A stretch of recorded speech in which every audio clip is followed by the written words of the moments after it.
help me with Venezuela. There's been levels of collapse. Where are we in the fallout, the collapse now?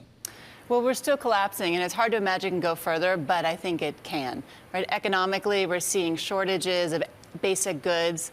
We're seeing the currency spike up. Every day it's triple-digit inflation, and we're seeing it in a free fall, the black market taking over from the official exchange rate.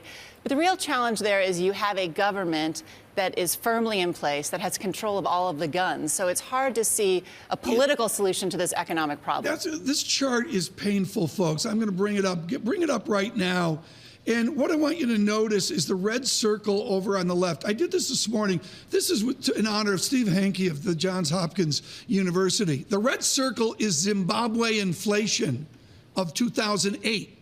It's worse than Zimbabwe. How does this guy stay in power?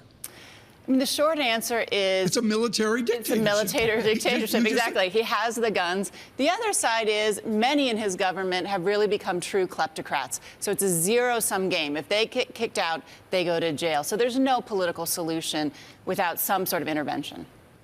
Yeah, so Shannon, what do you mean by intervention? And actually what surprised me as I was trying to figure out what questions I would ask you is that we're actually talking about humanitarian aid now. Does the country really need it? The country does need it. In fact, we saw a dialogue that was led by Pope Francis. So we had at least the opposition and some members of the government coming to the table. And one of that issues was, would they let humanitarian aid in? But even though Maduro, the president, promised to do so, he has not done so. So it's brought the opposition away from the table just this week. So while there's a chance, or they're trying to find some sort of common ground, they can't find it on something as basic as letting food into the country.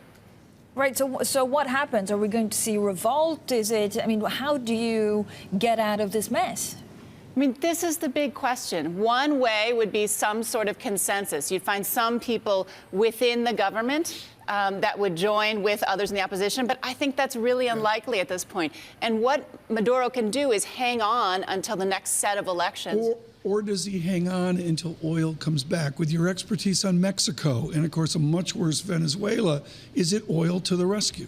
It is oil to the rescue, and as we've seen, those prices are starting to tick up, and so that will give him more of a lifeline than just, say, 6 months ago. Where's Citibank on oil right now? What's the view into next year? $60 on average. A stability, at least. You look at some countries, though, and there's no oil price that's high enough. I mean, again, maybe enough to pay for food, but these sorts of things are not just solved by... Where are the adjacent nations? We've had we're going to talk about Mr. Trump here when we come back, but where's the adjacencies for Venezuela? Is Peru assisting? Is Mexico assisting?